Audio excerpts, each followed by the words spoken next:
My name is Mike Jimenez, and this is the Acquired Taste. Hope everyone's having a fantastic Friday. The end of the work week is here, so why not just relax with us from noon to 1:15. We're going to be talking about sports, pop culture, and nostalgia. It's going to be a fun show today. Lots to get into. Joe Garcia is producing today's show. We're live on Twitter, live on Facebook, and live on YouTube. YouTube is the one that we love the most, okay, because that's the one that helps us get the sponsors. Subscribe to the Acquired Taste. Again, having a fun time.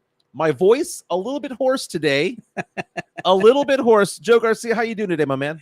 I'm doing good, man. And why is your voice hoarse a little today? Because I was peer pressured into karaoke last night. So for those of y'all who don't know, if you follow me on Twitter at MJ Acquired Taste, or on Facebook or on Instagram or wherever the social media platform, last night I was at Serenity Manor, which is one of our new sponsors, and it's a hall, if you will, right? It's a venue for things like weddings and receptions and bridal stuff and baby showers and things like that. Well, on Thursday, they have a bar there, by the way. On Thursday, they decided to have their first karaoke night. And next Thursday, they'll have a game night. And the following Thursday, a karaoke night. And it was different because this was a family atmosphere. Some people brought their teenage kids out there and they were, karaokeing as well. And it was around 9 o'clock. And we had some of the listeners to the Acquired Taste hang out over there with me. They showed up. So I stayed for one beer, which led to number 2, which led to number 3, which led to number 4. And it was already the end of the night. I was going to be there for maybe about an hour or so. Turns out I was there for 3.5 hours. Yeah, it was 9 o'clock, and Jason Garcia's on Twitter on a rant saying, it's 9 o'clock. Mike still hasn't taken the stage. Exactly. So Jason's giving me crap about it, and I thought, okay, I'll go up there. So I don't know what I'm going to say. Video. Dude, no, man. Fine, go ahead and play it. Just as Matt Larma was saying, how was it karaoke? Well, Matt, if you're watching, Here you go. Here it is. Oh, we're going to hear it. Okay, so first of all, Bobby Brown's one of my favorite musicians of the 80s. And this is one of the songs I typically do. I can never hear Every Little Step I Take the Same ever again. Yeah, and then when you retweeted this, you have an envelope type of thing going on where you have Bobby Brown on the left and right. Crazy. But this was fun. I'm holding a tune. Oh, I like it. Right, they didn't get to see the full video. If you want to see the full video, just go to JJ Draco Stung 75's Twitter right there, as you can see, and you can see it in its entirety. And the best thing that I liked about it, as soon as you came out, you already had the crowd going wild because you did a little dance. Yeah, I did a little dance first because there's that intro music, right? And you don't want to stand there for 30 seconds just doing nothing while the music goes. And no, I love the karaoke. And to be honest with you, I hadn't karaokeed in about 2 years. And the last time I did it was tragic. It was over at Dad's karaoke on 410 and Vance Jackson. I went with Jason Minix and James Pledger over at San Antonio Sports Star. And I was way too drunk to karaoke. And when you made a mistake. I was already thinking to myself, you know what? I'm going to take my name out. And as I'm going to go take my name off the list, they call my name. And I went up there and the music started. And I thought to myself, my God, I am way too drunk to do this. But last night was fine.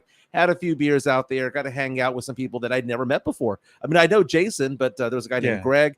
The owner of Mudslingers was out there as well. Oh, nice. So we got to hang out with him as well. And it was a fun time. We had a good time. It was a family atmosphere over there.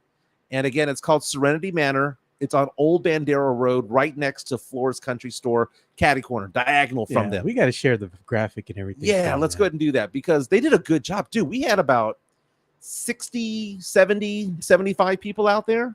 They did a very good job out there. And again, the address there is 14405 Old Bandera Road in Helotes.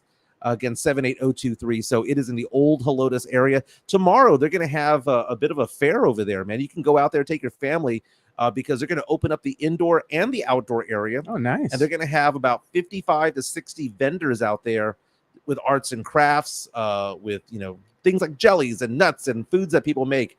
It's kind of a rival to the normal Helotes type of open air market type of thing going on. But Serenity Manor is going to have that tomorrow. It's going to be exciting. Again, we're already open. The phone lines are open, should I say, or should I say the text lines are open, because people are reaching out to us on YouTube right now. Again, if you follow us on YouTube, I can actually see your comments in real time, and a lot of them are coming in right now. Chris Gonzalez saying, "Happy Rebecca Black Day." And I know what that means. Do you know what that means? No, I don't know what that means. It's Friday. She sang a song. Oh, yes, 15 years ago called Friday. Friday. It was so annoying. One of the worst of all time. Daniel Castro saying dogs howling. Yeah. Okay, dude, come on, man. He did that yesterday. I am not the greatest singer of all time, but when I karaoke, more often than not, I don't suck. Okay, I'm actually decent. You guys are making fun of me. And the fact of the matter is that all you guys give me crap and just pile on me all the time. And when this video was posted yesterday, I got very little pushback on it. Very little of it. Because you know why? Deep down inside, you guys know that wasn't bad. It wasn't bad. It was okay.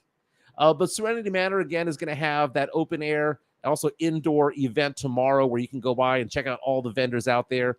That's going to get going early in the morning. You can go on their website to go check that out. And then also, karaoke will continue 2 weeks from yesterday. So it will be every other Thursday. Next Thursday, they're going to have a trivia night.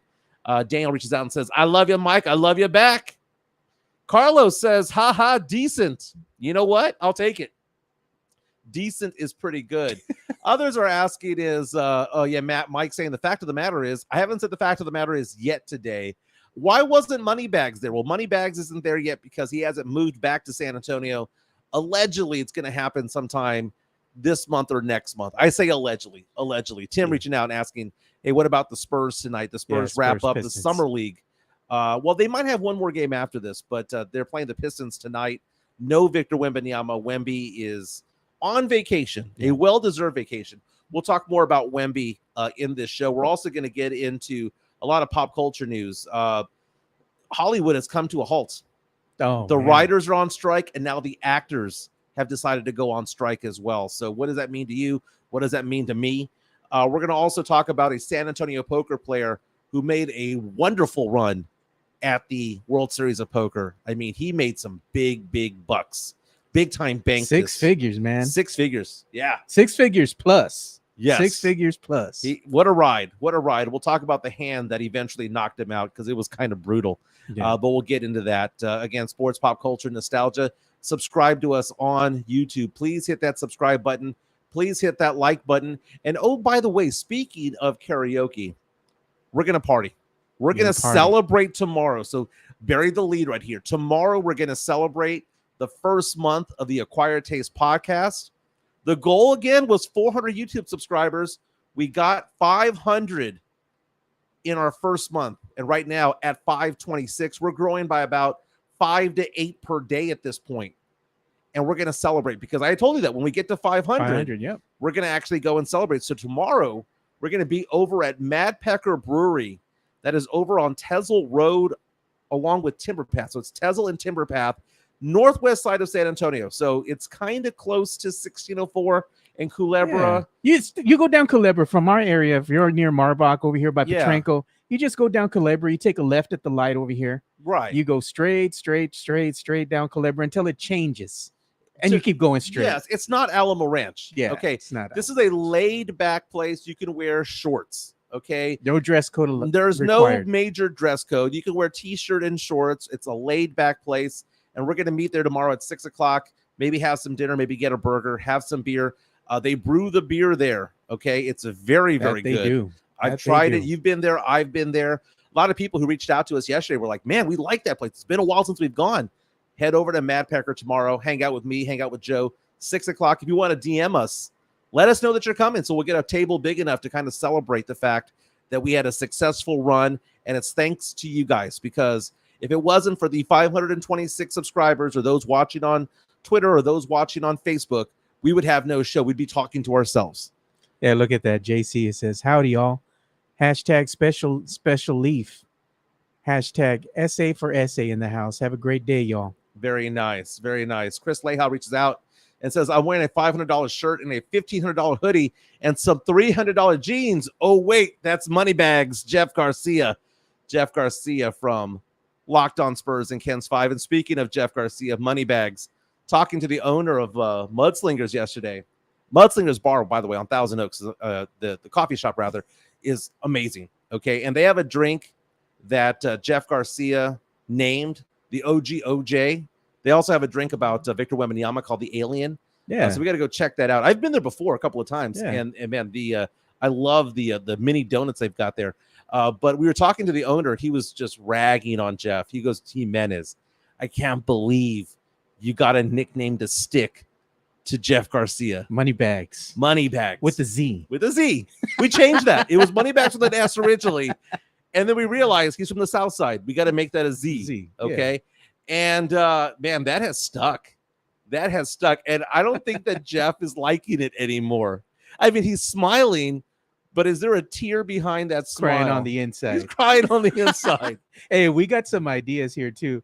We're saying, hey man, if you all give us some love and you give us a tip, you're enjoying the show, you're buying us a beer, we're going to send you something back courtesy of Bear County Social Apparel and MCS. They came up with this little nice graphic, Monopoly board. Really good job. So we're going to use that some way, somehow to make some stuff for you guys. Moneybags is sticking. Chris reaches out to us on YouTube, says Mudslingers is the truth. Place is fire. It is. Tim says he's got to try that Wemby drink. And we were debating another drink, right? You and I, before the show started, were laughing about Jeff Garcia from Locked On Spurs. We were laughing about the whole Moneybags thing, how it's still 4 weeks later is still a thing. It's sticking. We were talking about the fact that Mudslingers should have a new drink specifically for Jeff Garcia, and you named it Moneybags, right? Moneybags, but have it like you said, a green tea. Green tea. Oh my God, that makes perfect sense. Yeah. I'm gonna have an OG OJ, a Wemby, an Alien, and I'll have the Moneybags. Yeah, we're gonna have fun. When they go ahead and do that, they roll that out, we'll be there. We're gonna try it out, and we're gonna have a little graphic that we're gonna put the drinks on in honor of Jeff. Yeah. I think they should do it. Thomas, if you're listening, make it so. One of the owners over there at Mudslingers. But speaking of Jeff Garcia from Locked On Spurs and Ken's Five, don't forget to subscribe to him. I listened to that podcast daily. Yesterday, he had Brandon Medina, who's going to be our fantasy god here. The show starts August 6th. He had Brandon Big Papi Medina on yesterday, and it was so nice to see Brandon get piled on and ragged on by people. He was pissing people off because on Locked On Spurs yesterday, he was talking trash about Blake Wesley, who's going to enter his second season with the Spurs, and apparently people did not like it. He said it was going to be a hot take. He was bringing the hot take. Yeah, he said he's done with them. Yeah, that he's done. No. And I was watching it on YouTube because Locked On Spurs has a YouTube channel as well, and I was watching it, and Brandon was just very adamant about it. He's done with Blake Wesley. And, Jeff is trying to reel him in. So, again, you can subscribe to the podcast on Spotify and places like that. But you can also subscribe on YouTube as well. Jeff G. Spurs Zone on Twitter as well. But there was an article that Jeff wrote earlier today that I found to be interesting. It was talking about the fact that the NBA commissioner says that he's happy with how Victor Wembanyama treated the whole incident with Britney Spears. That he's happy. The commission's going on to say that Wemby has so much media attention coming his way. And at the age of 19, Wemby's doing a fantastic job. And I agree. I don't care what Britney Spears says. Britney Spears wants a public apology, and Wemby has not offered one. The Spurs have not offered one. And to me, that speaks volumes. That says so much that they haven't done this because they did nothing wrong. Britney Spears, if you don't remember last week, before the first Summer League game for Victor Wembanyama the day before, went and wanted a photo or a selfie with Wemby and ran after him. There's video of this, and tapped him on the back of the shoulder, on his back, and Spurs security, not knowing who she is. It's just some random chick who approached him and just completely threw her arm back, and that arm then hit her own face. Yeah. She says, I was assaulted. She wanted charges filed. Las Vegas police looked into it. No charges.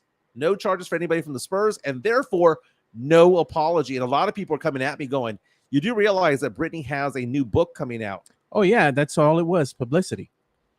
I can see that. Yeah. I can see that. And then she follows this all up. I want an apology. I'm a victim, with another creepy ass video of her dancing in her 20s. Yeah, and well, that poor dog, man. And not only that, and they make fun of you about your dogs. Well, you're not doing that to the dogs. But the funny thing is, like, not even, I think 2 days ago, she was still on the rant saying no woman deserves to be hit. And that she's right, but you weren't hit, Brittany. You hit yourself. Well, like, I mean, it was man. a forced hit. I mean, I get where she's going. I would not want that to happen to myself. She makes it sound like they turned around and actually just slapped her, man. Right. But they were doing their job. Jeff Garcia from Locked On Spurs and Ken's Five was also writing a story about a sports drink that Victor Wembanyama is going to endorse. It's called Barcode. Go check out that story at kens5.com or Jeff G Spurs Zone on Twitter. Mike Jones reaches out to us on our YouTube chat line, if you will, says the sports drink Barcode that Wemby is endorsing. I went to their website to check on the ingredients, and the site says, quote, functional mushrooms as an ingredient. What's a functional mushroom? It's like those little things that you go at the local corner stores here, right? Yeah. And it says edibles. There's no the stuff that gets you high. Wink, wink. Right. I just Googled functional mushrooms, and apparently it says here, according to this one website, that functional mushrooms are a type of fungi that bring health benefits beyond the nutritional compositions. Now, there are a lot of people who believe in those places like CDB and stuff like that. There's a CDB shop every corner in San Antonio. Like, that blew up. Yep. I spend way too much money on that. My wife and I, we go to one called Mary Jane's. There's several of them around town. The big one's on Blanco and 410, but we go to the Petranco and Empresario near 1604. And we probably spend there about $50 a month. And my wife swears by it. No aches, no pains. Yeah, it takes away pains and things like that. There is a melatonin version that knocks you out so that you can sleep. Dude, I usually wake up at 6:30 in the morning. She gave me the melatonin one. I had to force myself awake at 9:45. I had already missed work. Wow. And I had to prepare for this show. This was a few days ago. I think it was Monday. And I told her, I said, that thing almost, I didn't say like almost killed me. I mean, I'm just joking, but it put me in such a deep sleep that I had not had that deep of a sleep in a long, long time. So they're not sponsoring us, but the fact of the matter is that I do use CBD from time to time. So does my wife. Yeah. There are those creams. So what is a functional mushroom? Mike Jones asking this question. I'm going to go ahead and say maybe it's something like that. Maybe it's something herbal, if you will. Herbal supplement. Yeah. Yeah. So again, Jeff Garcia, Locked On Spurs. Don't forget to subscribe on YouTube. I do it on Spotify as well. Matt Lerma is funny, dude. We need to get that barcode. He goes, you drink it, you got to drink it. Got to drink it to find out. Maybe we'll do that on an episode. Very nice. We have a lot going on today. We're going till 1:15. Man, I'm so excited for one of the greatest athletes in the world right now, Lionel Messi. Man, yeah. I may not be the biggest soccer guy, though I am getting into it, Fact of the matter is that he is now playing for Miami, right? So a Miami team starting, they're thinking at the end of the month, he'll play his first match for that team in Miami. So this is a guy, obviously, from Argentina with all the World Cup glory. And then you have his glory in Europe as well, all the different leagues over there. He's an international star, considered to be the greatest of all time. Yeah. The GOAT. He's now in his mid to late 30s, comes to the United States, going to make a butt ton of money. Just a ton of money over here. And he's living in Miami, dude. I mean, living in Miami, tens of millions of dollars. And there are photos of him out and about yesterday, grocery shopping at a Publix, which is their version of H-E-B. Yeah. Out there just outside of Miami. And I would say that probably 95 to 98% of the people in that grocery store had no idea who he was. But a few people spotted him and asked for selfies, and he was kind enough to pose for a few photos.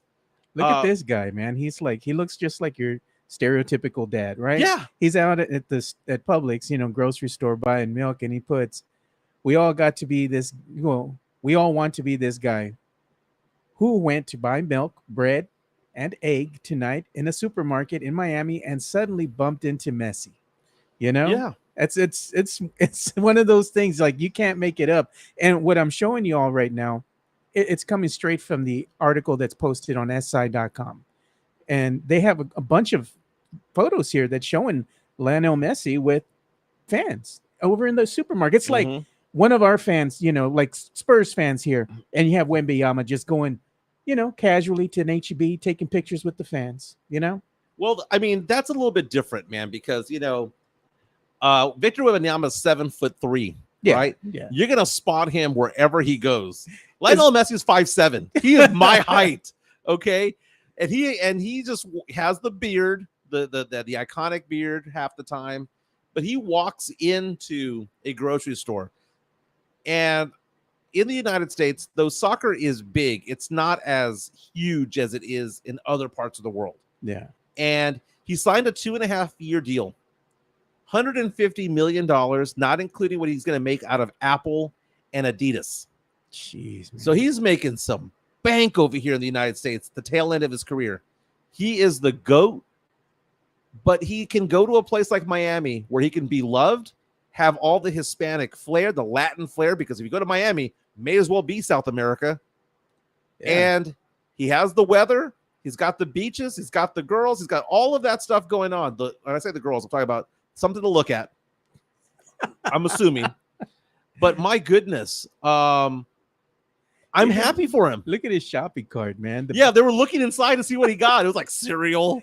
Looks like he has crackers or something in there. I'm like, man. So, I mean, I like this. Messi being a normal guy for once. He can't do this in Argentina. No, man. He can't do this in Buenos Aires. He can't do this in Paris. Dude. He would get swarmed. No.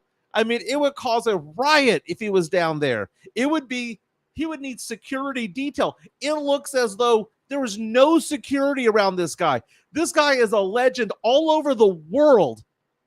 And he's at a Publix grocery store just chilling and vibing. Just getting some Cheerios.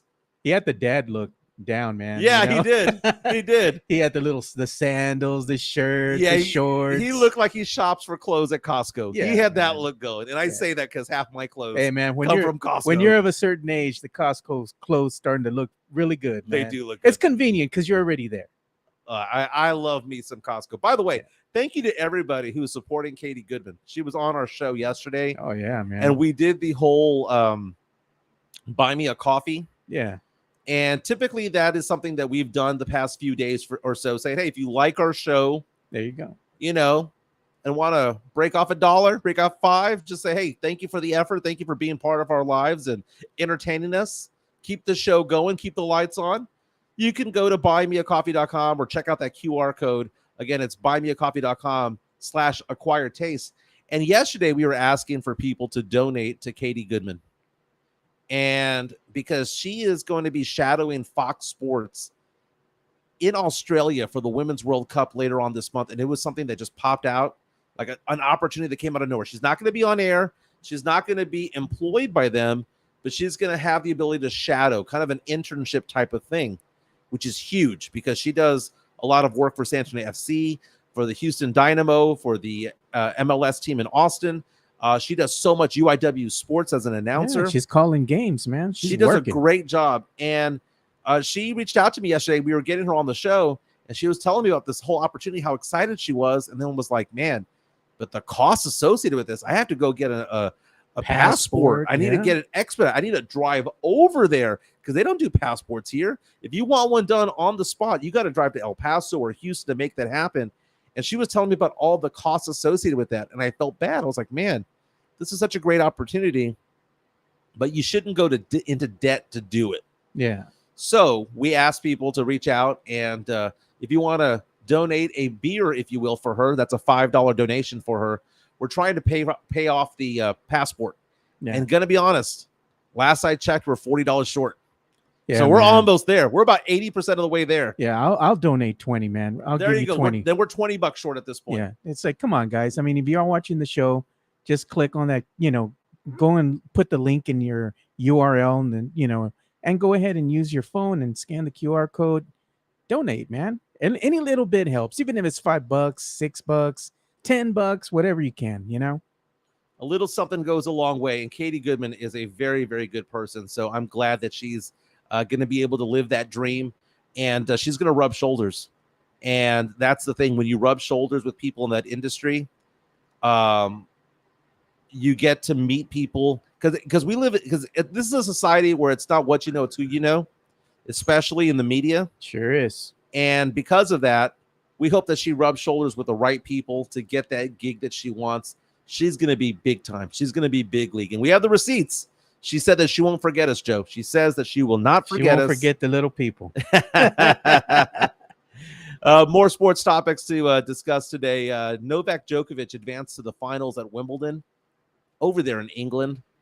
Death, taxes, Joker wins. Those are the certainties in life. And I want to get into this a little bit, man, because I know that a lot of people who watch this show, I want you to know we talk about lots of different sports, right? It's beyond Cowboys and Spurs and whatnot. We're talking about poker. We're talking about Wimbledon. We're talking about soccer, all of these different things, because get a taste of everything when it comes to things, right? Go back and forth, right? I call it ADD radio, right? Just 5 or 6 minutes on topic and let's just move on. We were talking earlier this week about how the fans at Wimbledon out there in Europe were cheering on an American because this American was just coming out of nowhere. He was the underdog story, made his way to the quarterfinals, and then lost in the quarters, almost advanced to the semis. Novak Djokovic, though, is the man. And so many people did not want to call Djokovic the GOAT for so long. The belief was that it was going to be Roger Federer because Roger Federer fits the mold. You know, he's got the look, he's got the demeanor, he's got the grace. And Roger Federer, for so many years, you know, he got to the 20 majors and, you know, the majors being Wimbledon, French Open, US Open, Australian Open. He got to like 20 and everyone was super excited and they anointed him the GOAT. And then out of nowhere, Rafael Nadal caught up and everyone's like, well, Rafa, you know, the vast majority of yours are French Open titles. So, you know, you're not all around the greatest. But then he started winning some of these hard courts and he started winning Wimbledon. And then all of a sudden people were like, okay, it's joint GOATs. Yeah. And then Novak Djokovic, always behind them, 2 or 3 or 4 behind them, right? And because for the better part of 20 years, the 3 of them have won 80 to 90% of the majors for the last 20 years. And I used to always tell people, Joker's going to be the one that wins the most. And what happened this year? He won 2 titles this year, the French, and he won the Australian. And now he became the all-time leader with the 23 Grand Slam titles, 10 Australian Opens, 7 Wimbledons, 3 French Opens, 3 US Opens. And now he has a chance to tack on another one and get number 24. This is a guy that no one wanted to anoint as the GOAT because he was a bit of a jackass. They call him Joker for a reason. It's because he was kind of crude. He was not prim and proper. You know, he was not the Wimbledon vibe. He was just some brash guy that got under people's skin. He would talk trash and he would do all of this. And people just, they just didn't like him. He wasn't very professional. He's just being himself, man. He was being a dick. Yeah, is what it was. Hey, man, that's who he is. But he grew up. Yeah, he grew up. He has become more mature later on. And then just when people were starting to embrace him, he decides that he's not going to get the COVID shot, which is his prerogative. Okay, I'm not saying that he should or shouldn't have. Okay, Kyrie. But because of that, he had to miss like a year's worth of majors because he wasn't allowed in Australia. He wasn't allowed in certain places. So his numbers should be higher. But think about this. He is 36 years old. This is a guy that when it comes to service games, there's been 114 that he has served this Wimbledon final, this Wimbledon tournament. He's won 111. 111 out of 114. 97% of his service games he's winning. And if you win your service games, you're going to win the match. That's a pretty high number. And he's going to play more than likely the number 1 seed in the tournament, which is weird because, you know, Joker is the GOAT who won the 2023 French Open, the 2023 Australian Open, and won Wimbledon last year, I believe. And somehow or another, they ranked him number 2. The number 1 guy, how many majors has he won? 0.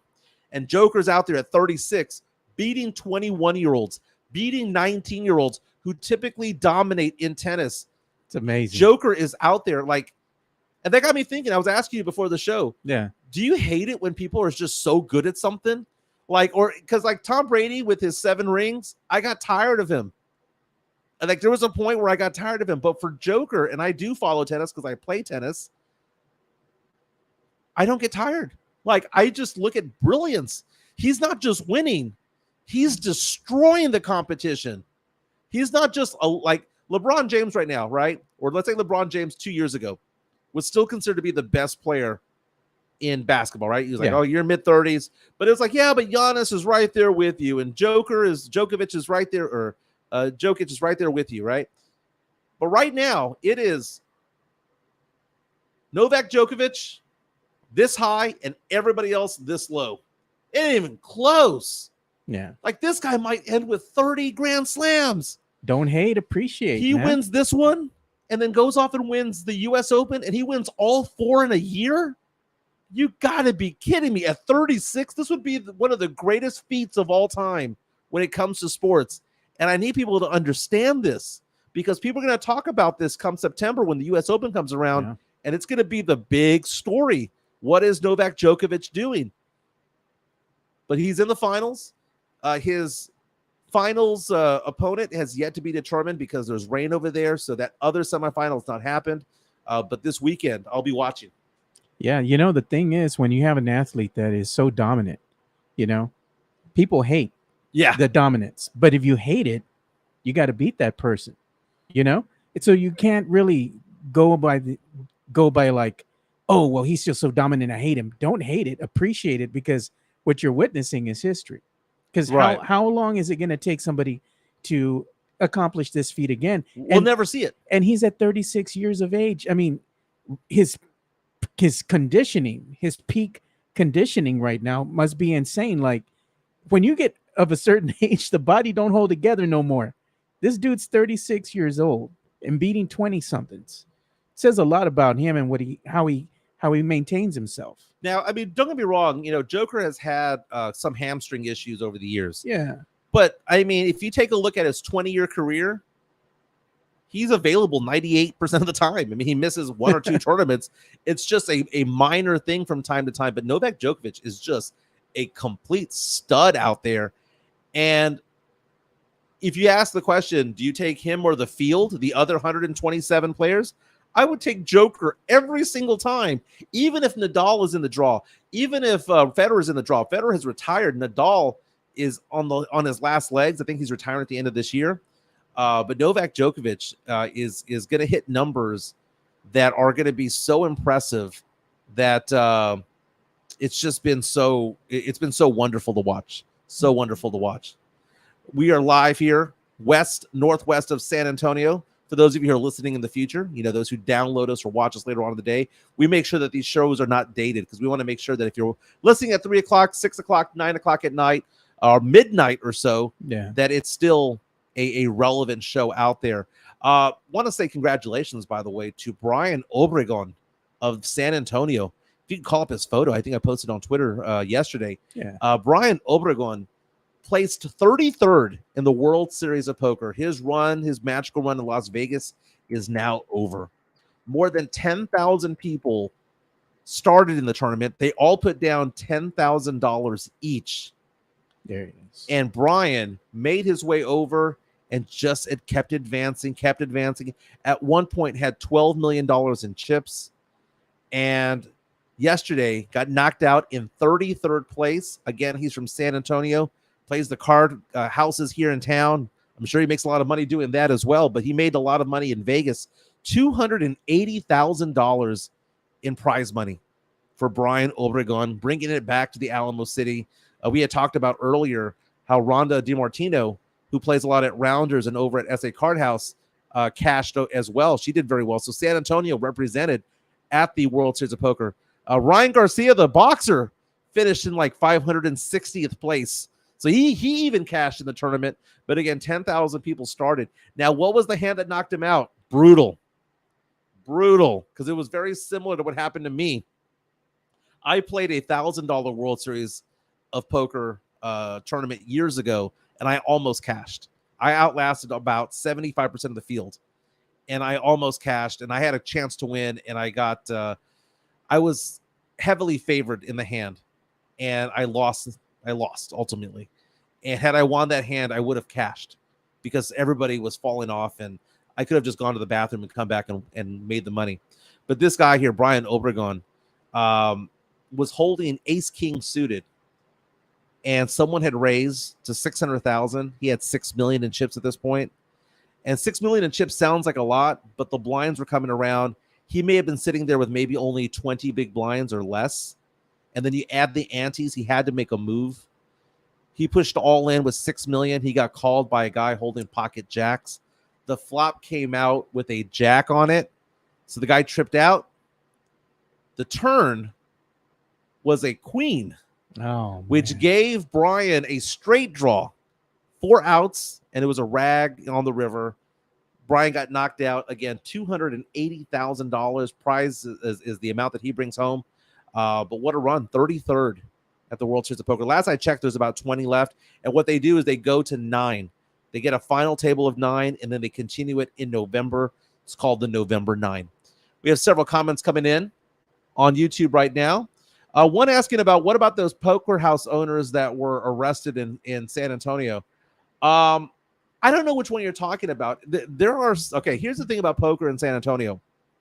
There are some reputable places to go play, and there's some places where I would never walk into. The seedy places. Well, there was one, I want to say, don't quote me on this, but I want to say allegedly it was on Perrin Vital on the northeast side. Yeah, it was a house. I believe it was a residence. Well, there was one that was offering, I think this was in a shopping center, though, that was offering a jackpot. It's called a bad beak jackpot if something were to happen.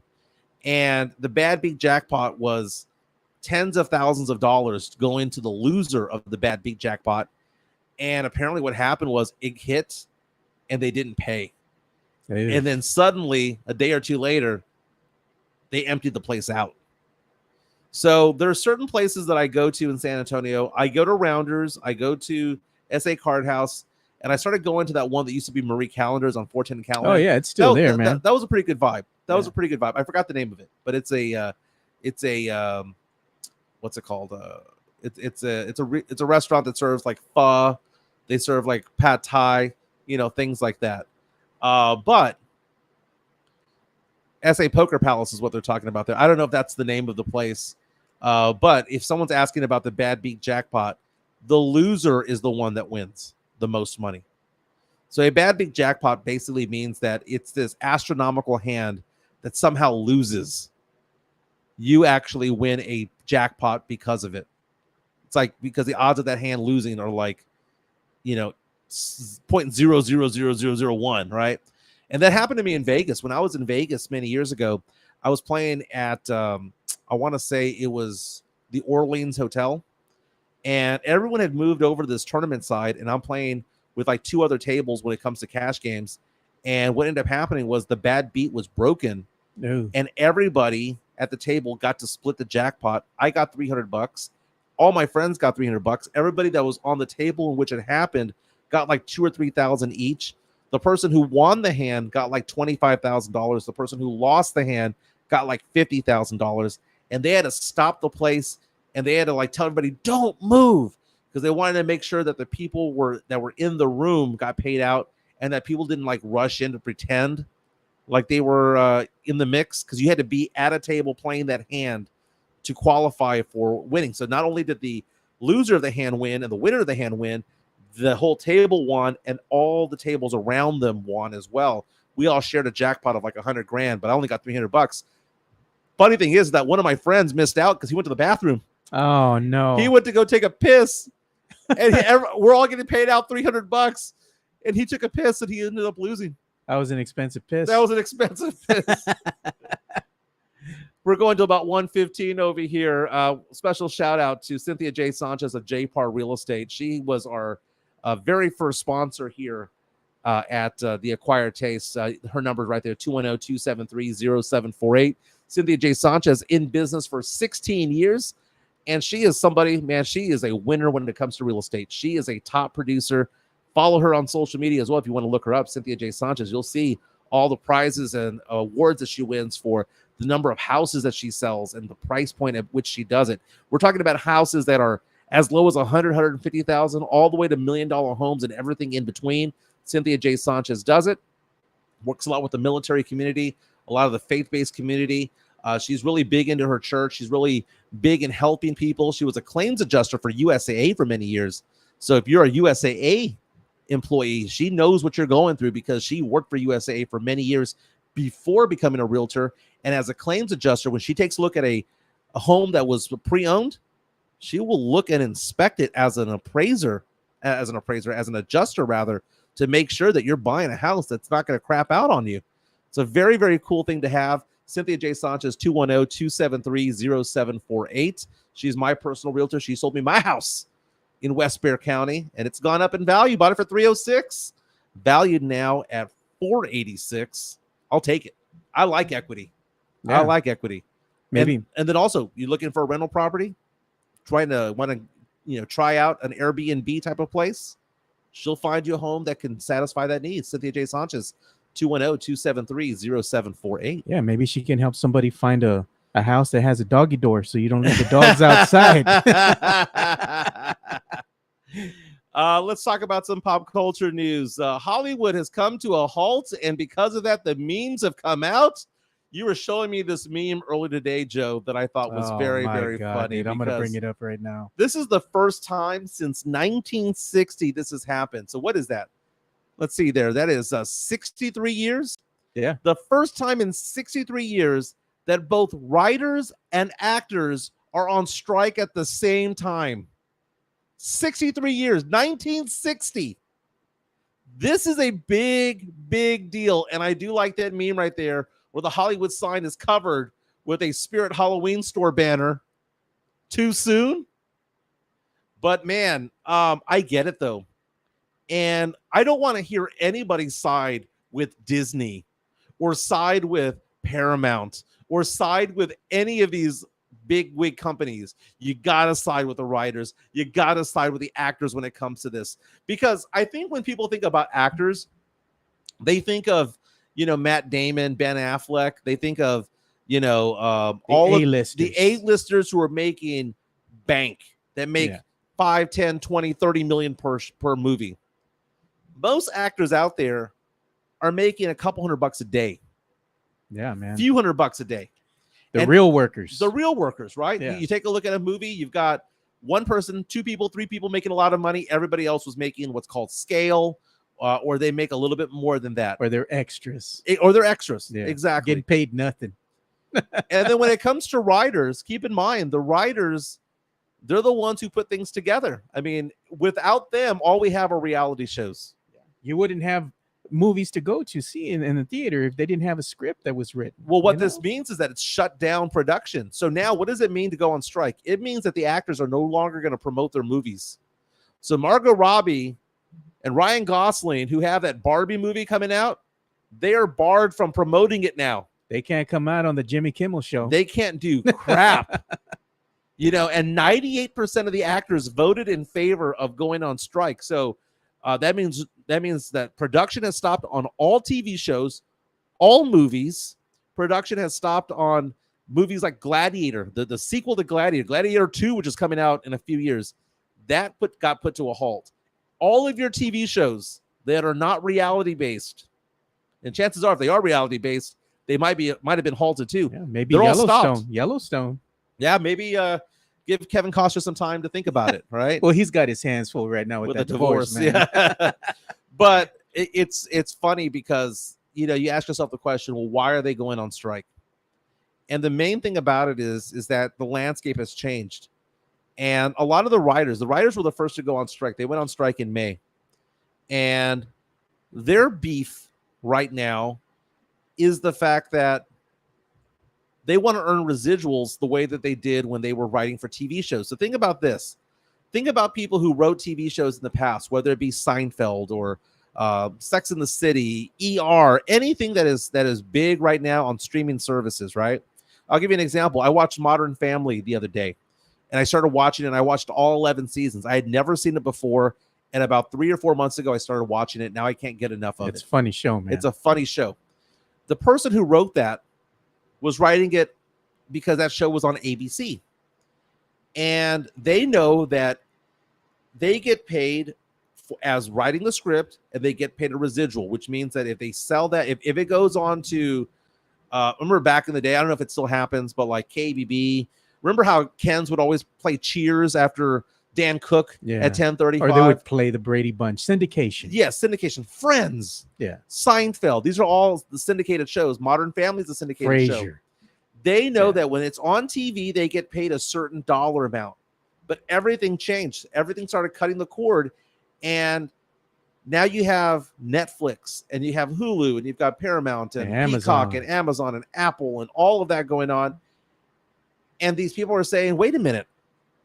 We get paid residuals for TV. Why are you leaving us in the dark when it comes to Friends being on Peacock? Yeah, and those are exclusive deals. Those are exclusive deals, right? Why are you, when Hulu, when the writer of Modern Family, if I'm watching it on Hulu, why are they getting paid if I watch it on Comedy Central, but not necessarily getting paid if I watch it on Hulu? Yeah. And they're basically saying, we want a piece of the pie because no one's watching regular TV anymore. It is now all about streaming services. You know what that means, though, in the long term of things, outlook. If the writers get what they want, now what's going to happen is the streaming services that everybody's paying for that are very inexpensive right now, they're going to wind up costing more every month. Well, I mean, there's more that goes into that. Hold that thought, because that is something else that I saw on TikTok that I want to talk to you about. Thank you for bringing it up, because I completely forgot about it. But fair is fair. Fair is fair. And that's the thing about it. So the first time in 63 years, the writers and actors have come together and have decided to go on strike together. And you see the picket lines on people.com, on variety.com, tmz.com, and you see the big names and the small names and the medium names out there on the picket lines right now saying, pay us fairly. The other thing that's about it is name, image, and likeness. So one of the things that came out, one of the movies that flopped earlier this summer was the Indiana Jones movie. And the thing about the Indiana Jones movie was they used technology to make, from what I understand, Harrison Ford look younger than what he really is. The de-aging technology, they call it a deep fake. Yes, it was the deep fake. And then you have AI, right? Do these actors have the right to their own likeness, past and present? One of my favorite things that I watch on TikTok right now is called You Ruined It, or I Ruined It, or whatever the case may be. And it takes AI and it takes the music, the voice of superstars from the past, and it makes them sing current songs. Like I saw Johnny Cash singing Apple Bottom Jeans. I heard Elvis Presley singing, the Humpty Dance. And it's basically the use of AI, deep fake, and all that stuff. If they do that, but never hire the actor. So I'll give you an example. Let's say that Disney was the one that distributed Pretty Woman. Yeah. Right. So kind of weird how Pretty Woman, a movie about a prostitute, was a Disney movie, right? Ultimately it was. So Julia Roberts was 30 when that happened and is 60 now, right? If they wanted to use technology to digitally use her face from 30 years ago in a new movie, should she get paid for that? She should. Because the Disneys of the world, the Paramounts of the world, the MGMs of the world saying, no, we paid you back then. We're just using technology to extract who you were. Your likeness. It's so bizarre. And for Disney to come out and say, we have no money for this because we got to pay our shareholders and we got to pay our bigwigs. It's just so weird. Interesting fact, though. I don't know if you watched the new series that's come out called Secret Invasion on Disney Plus. Yeah. there was an argument to be made there too, because the introduction for that series was done using AI. Mario Cavasso says it's like that episode of Black Mirror with Salma Hayek. Most definitely, which was a great one. Mike Taylor was on this show a couple of weeks ago. We were talking about this episode of Black Mirror. It's basically about using AI to run a movie. Yeah, and it's Salma Hayek was used as one, and Annie Murphy from Schitt's Creek. It was about AI being used by Netflix or a Netflix type of place. Josh Jimenez reaches out and says, "Good, no more bad TV. Let's just watch MJ Acquired Taste and Extra Innings on repeat on YouTube. Extra Innings with my good buddy James Pledger on San Antonio Sports Star." I side with the writers. I side with the actors when it comes to this. And if Disney says they don't have money, Disney right now is suffering because tourism in Florida is trash right now. So are their movies. Yeah. Yeah. They're tanking hard, man. I am looking forward to the Barbie movie. I don't care what anybody says. You know that it's gotten so bad for Disney that their new CEO, Bob Iger, said they're going to start scaling back what they're releasing as far as Marvel movies and Disney properties. Yeah. I mean, not Disney, but the Star Wars properties. It's about time. It's too saturated when it comes to it. Now, you were mentioning something earlier. There was a point that you were trying to make. I said if the writers wind up winning this, the strike breaks and Hollywood winds up cutting a deal with them, that in turn, because they're going to get paid more money, that's going to make the prices of all the streaming services go up. Okay, so that brings up a couple of things, and I'm glad that you brought that up. One was I hate that app for Spurs coverage. Oh, you're talking about that Bally Sports. Bally Sports app is awful. Ass, dude. It's ass. It works when it wants to. Yes, it does. I mean, it's like a teenager. I mean, I've watched it here on my smart TV, and it works fine. But when you're trying to do it from a mobile device, which a lot of people are using because they're out and about, or an iPad, or an iPad, and the smaller devices, like you said, it works when it wants to. And when it does work, it's also like 3 minutes behind real time. Yeah, there's a big delay.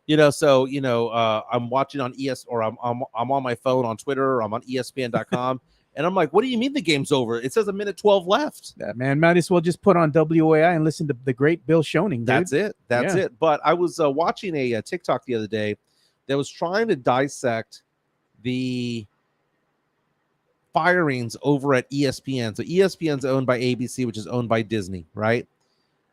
And the thing about it is that, they fired Susie Colbert, Jalen Rose, so many people that what was that one guy that I like that does Todd McShay?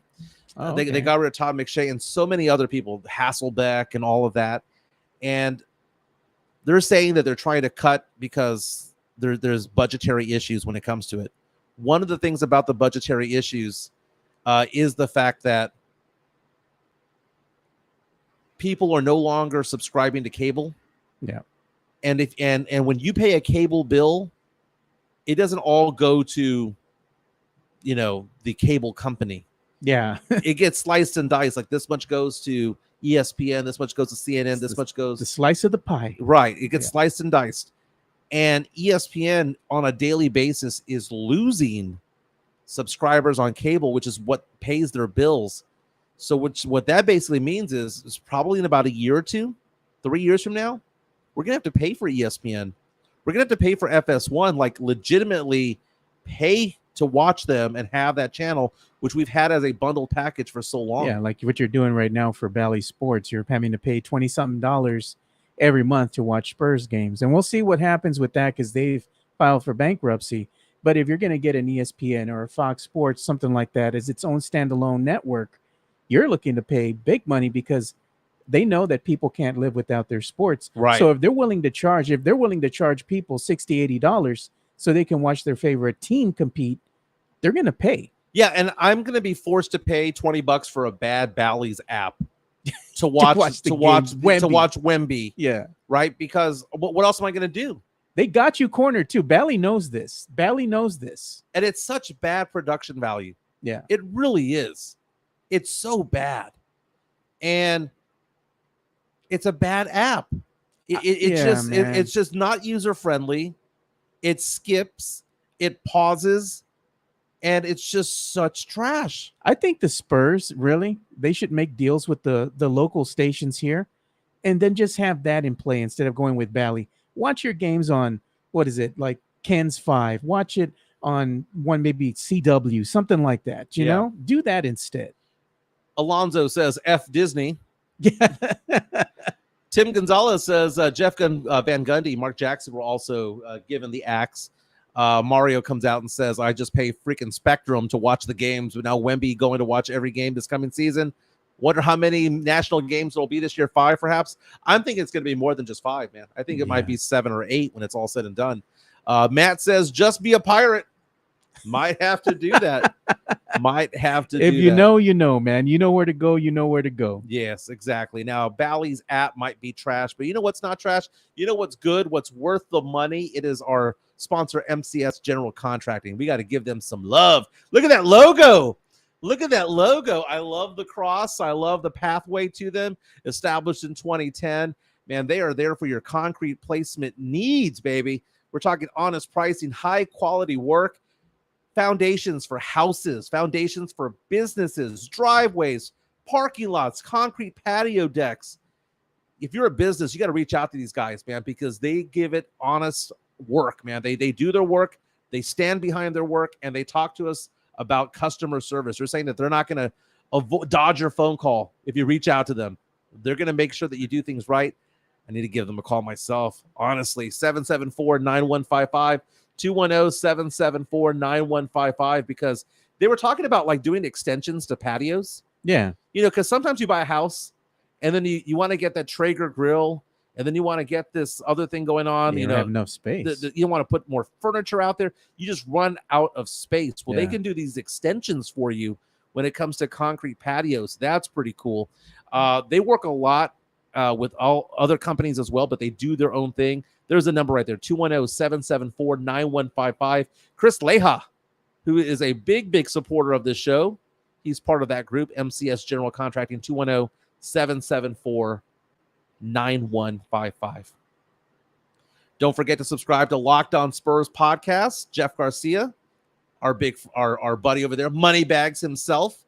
Again, I subscribe on Spotify. I subscribe on YouTube, and you should too. He had Brandon Big Poppy Medina yesterday. Yeah, bringing those hot takes. Hot takes about Blake Wesley. And Spurs fans were not having it. But you know what? Brandon punched back a little bit. He punched back. I'm often on the show. Joe Garcia is oftentimes on that show as well. Also follow Jeff Garcia on Twitter at Jeff G Spurs Zone. And he also has a Threads, by the way, but the Threads has a unique name here. Let me see what that Threads is. By the way, my Threads is MJIM1313.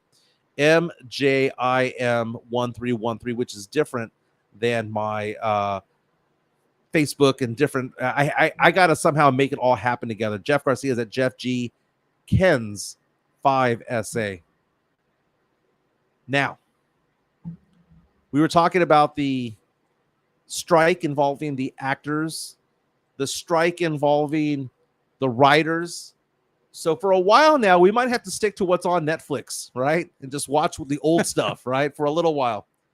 I watched on Netflix twice already the documentary about the band Wham. And a lot of people are going to give me crap about this because I love Wham.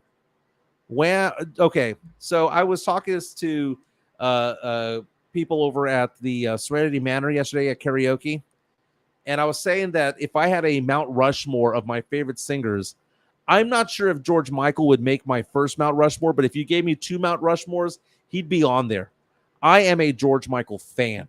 And if you go with me to karaoke tomorrow, chances are I'm going to karaoke a George Michael song because there are 11 songs of George Michael I've sung in my lifetime. Yeah. And I am not ashamed to admit this. I got to show the graphic, man, because you were just telling me right before we came on, you were watching the Wham documentary and how good it was. Dude.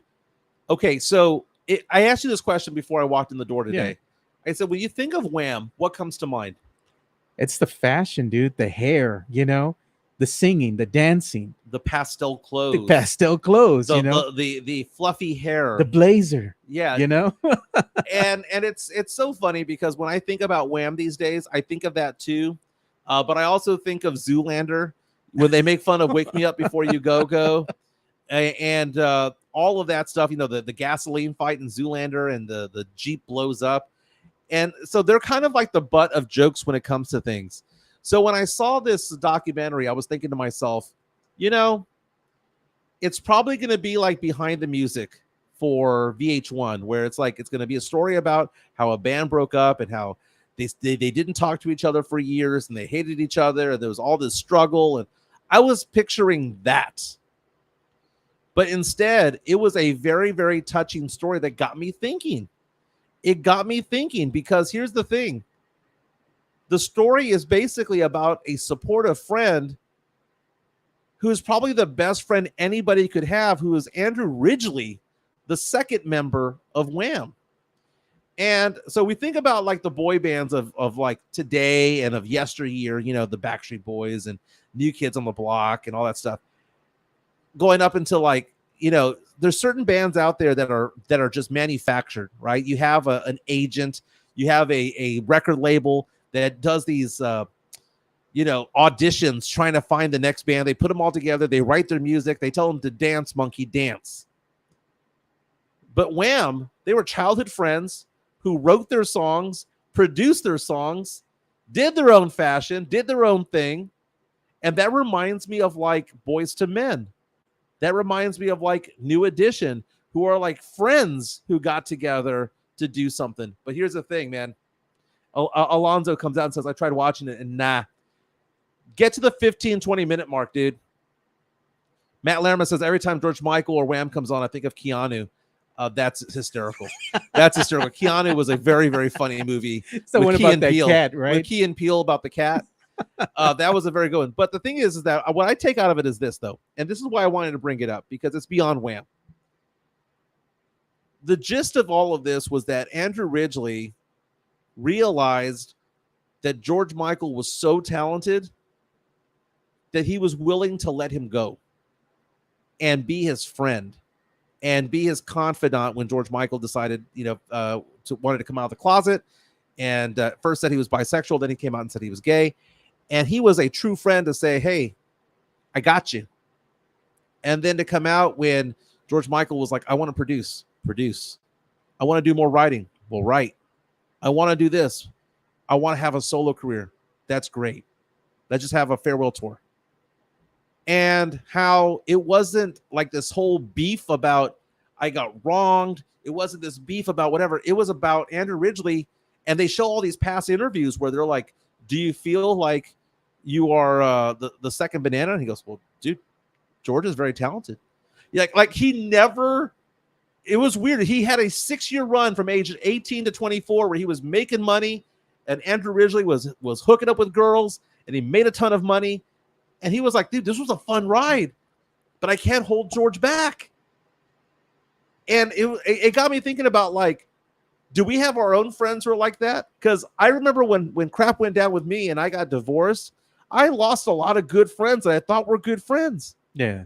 And do you have somebody, and those who are listening right now, can you identify who are the ones who want to cheer you on for success? Because I find that so many people in society, in life right now, would rather hold you down than lift you up. Yeah, the one thing you really got to worry about or watch for are the people that you think are in your corner that want the best for you, but secretly, they don't want you to succeed because they're jealous. Do you know who's the worst at that? Women. Yeah. Women suck at that, dude. Women, my wife will tell me all the time that women suck at being friends. And part of that is that misery loves company. And if you have a group of 5 single women, 3 single women going out, secretly, one of them or all of them get pissed off when one of the girls gets a boyfriend or gets serious. Yeah.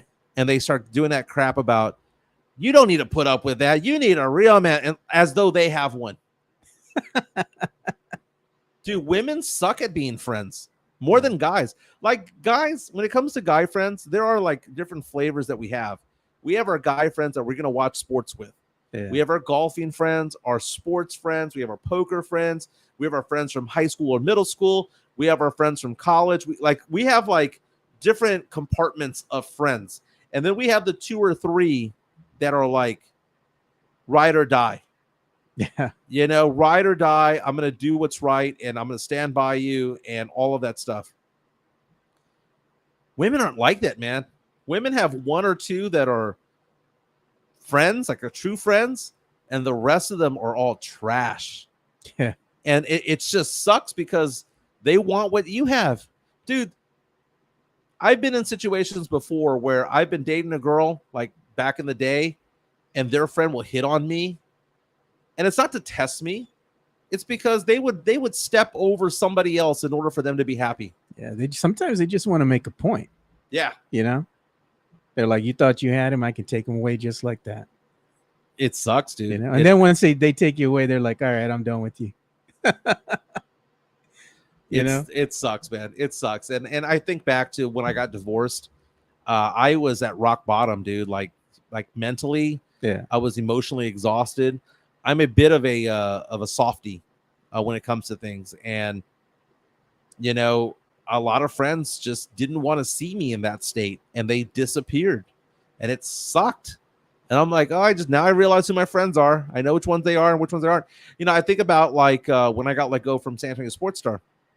Who were the ones that called me from San Antonio Sports Star? Who were the ones that didn't? Yeah, I know which ones did, and I know which ones didn't. I'm surprised because some of the ones I thought were gonna call me didn't, and some of the ones I thought that weren't did. Yeah, it's so bizarre, but it's like that about life, and it's about, you know, having a nice inner circle, right? And the thing about an inner circle is that we get to be part of each other's lives, you know, in good times and in bad.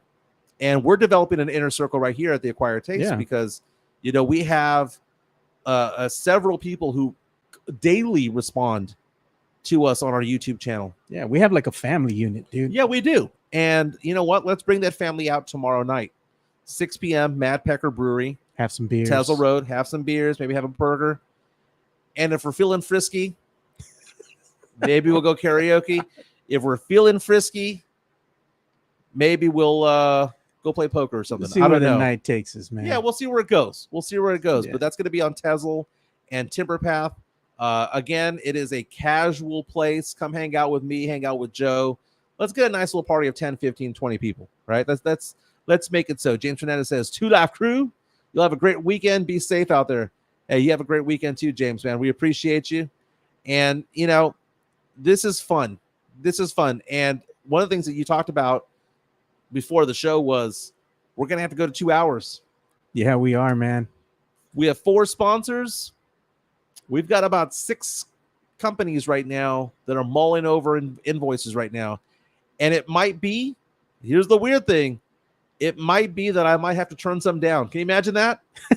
There's just no space. There's no space on this show. But since we are going to become that network that we're talking about, we might have space for them in other places.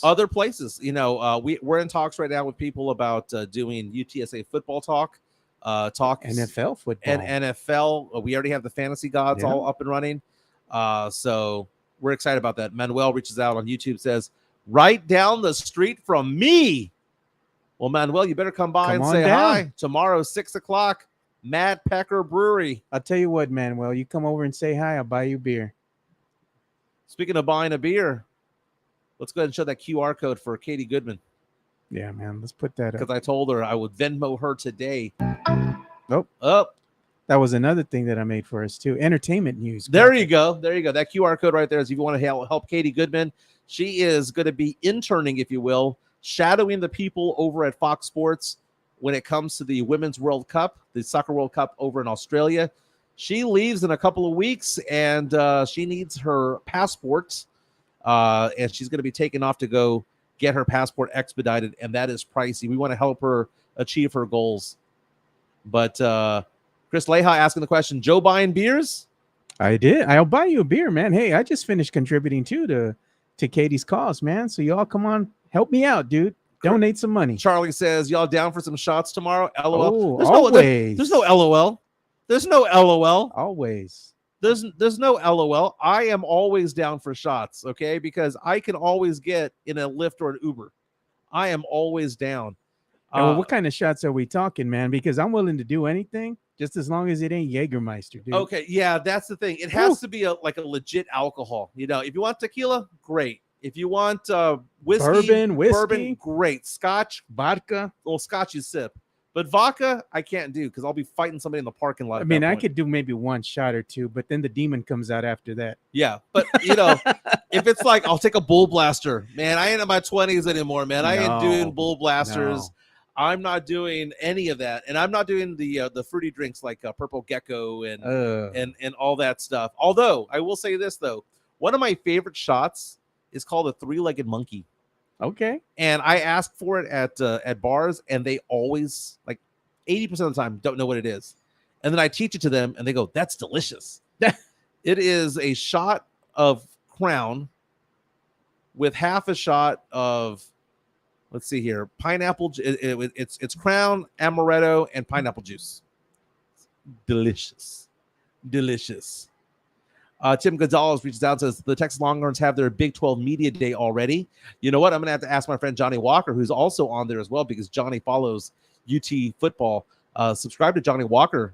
He's a man. That guy was a complete stud in high school and in college, man. Played for UT football, played for the Holmes Huskies back in the day with the Cash Twins and Wilbur Odom and all those guys back in the glory days. They also have a liquor or whiskey that I like, and it's called Johnny Walker.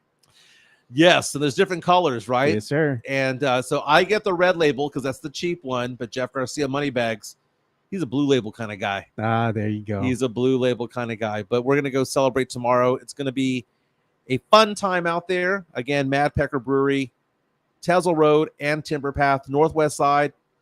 You know, if you're coming up 410, just go up Culebra, and Culebra turns into Tezel. Just keep going straight. Turns into Tezel. If you're coming from 1604, exit Culebra, go inside the loop, and hook a left on Tezel. Yeah, and you're there. It's very, very easy to find. Yeah, you're going to turn left once you pass the HEB. It's when it ends. Yes. Yeah. Very, very cool. That is Joe Garcia. My name is Mike Jimenez. Again, before you sign off, hit the like button, please. And don't forget to subscribe. Again, this is the Acquired Taste. We're going to celebrate tomorrow 500 plus subscribers in our first month. We're super excited. Thank you to all our sponsors again. And we have more sponsors coming in next week. Exciting times. One last thing. Tim's asking any guests next week on the show. We have Anthony Pittman lined up, formerly of KBB Sports. We have Anthony Pittman lined up, and we have Rhonda DiMartino, the poker player who cashed at the World Series of Poker. She says she's down for next week. I've got JJ Garena. JJ is a financial guru, if you will, like a real estate guru. That guy does so much in San Antonio. He's also a poker player. He's also a big-time Spurs fan. He can kind of, like, if you're starting a business and you want to know how do you network and things like that, JJ is your guy. So we have 3 guests already lined up. Very, very nice. 16 viewers haven't liked the video. Come on, guys. That's great to Matt Lerma. Oh, in honor of Matt, too, because he's always saying, smash that like button. I made this graphic just for you. Smash it, baby. Smash it. I like it. Dude. Also, thank you to Greg and Jason Garcia for reaching out to us yesterday and going to Serenity Manor for their first karaoke night. That was so much fun. And I hope that more people will show up. Thomas over at Mudslingers, you're more than welcome to come by as well. So we're going to have a good time out there. That is Joe Garcia. My name is Mike Jimenez. This is the Acquired Taste. We're going 2 hours soon. It might be Monday. We'll figure that one out. We'll talk to you guys later, man. You have a great weekend. See you guys tomorrow. Peace.